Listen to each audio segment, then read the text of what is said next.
All right, y'all. So continuing our trend this week on external rotation, I'm gonna walk through the difference and examples of a dynamic isometric and positional isometric, and when you should be using those. Okay, so for our dynamic isometric, we're going to use the external rotation hip flexion setup, and then for the positional isometric, we're going to use the 90-90 setup. Okay, so dynamic isometric, I would suggest to use this as a connective tissue prep for if you do have a big um, strength movement that that day, just to use it just to warm up your joints in whatever you're going to be doing for that day. It's essentially just an active light pales contraction. Okay, so for this setup, you'll need that dumbbell or some rig, and then I just have a strap, not a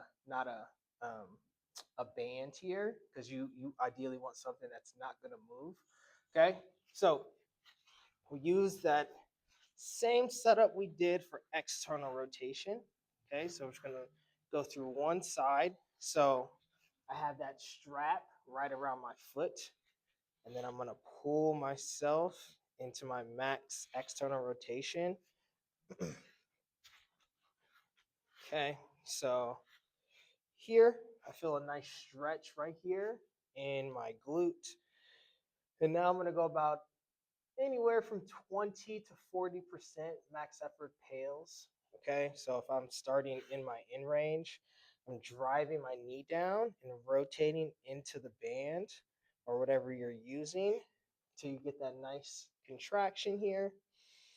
And then you're going to hold that tension, and I'm going to slowly really take your time with these dynamic isometrics, because you really want to feel that tissue change and a light contraction through each rep. And so say I was going to squat after doing my cars, before doing some connective tissue specific work. If I wasn't trying to do max effort pales and rails, I would just spend maybe 2 to 3 minutes doing one set of these on each. Then if I did want to do some max effort pales and rails, you can definitely do that just to get yourself nice and prepped. But the positional isometrics are going to be a good prep as well for more strength input. So you see I'm just getting back to my max in range here, keeping that tension into the band the whole time, so this is never loose, and then moving up, not fully, but just what feels good. If I want to work on my deep squat, I'll just kind of stay in that low in range. Okay, so I would suggest timing that, closing your eyes, just kind of feeling it. Don't rush through those, because dynamic isometrics are slow twitch muscles. All right, so slow twitch, you want to spend quite a bit of time under there. So that's a good example. And then for positional isometric, we're going to go through 90-90. Okay, now sometimes I will say that this can be um, a little hard to feel if you're doing this by yourself. So if you want to, rig up a dumbbell, you can use a strap, excuse me, whatever it is, you can push into the wall on some of these. But basically, a positional isometric is meant to do very hard, short amount of time, probably 5 to 8 seconds, um, and these are used to bridge that gap between your passive and active range of motion. So what I mean by that is, say my passive range of motion. So if I relax, I can get this pretty high up in this position. Okay. And now if I was to try active here, see there's quite the gap in this position, specifically on how high I can lift my foot by externally rotating my hip. Okay, so these can be used to help bridge that gap and also prep you for a big strength movement.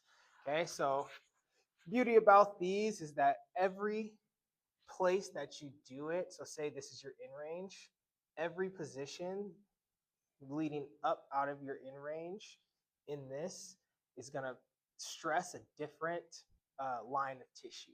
Okay, so I would suggest to do probably, start at your in range, do a set each, come up a little bit, do a set each, come up a little bit, do a set each.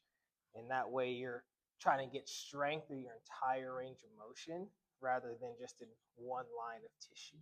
Okay, so I'm just going to do one here, um, in each position, and this is just for 90-90.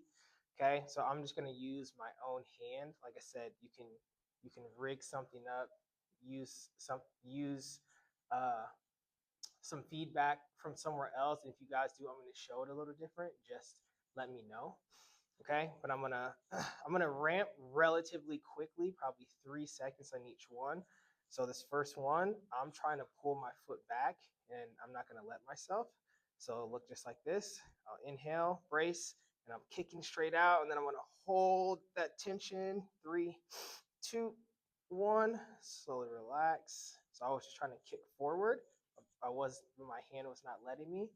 Now, different position. Now I'm gonna try to peel my heel back into my hand, and I'm not gonna let myself. So tension, and I'm ramping quickly. 3, 2, 1. I'm at my max safest effort for 5, 4, 3, 2. Slowly relax. Okay, next one. There'll be 4 total here. So now I'm gonna try to pull my foot in this way. I'm not gonna let myself. So brace, ramp, 2, 1, hold it, 4, 3, 2, 1, slowly relax. And now the last one in this position, I'm going to try to pull my leg in this way with this hand. I'm not going to let myself. So 3, 2, 1, I'm ramping, 5, 4, 3, 2, slowly relax. Okay, so those are good examples of positional isometric. Like I said, that's used to help to bridge that gap between your passive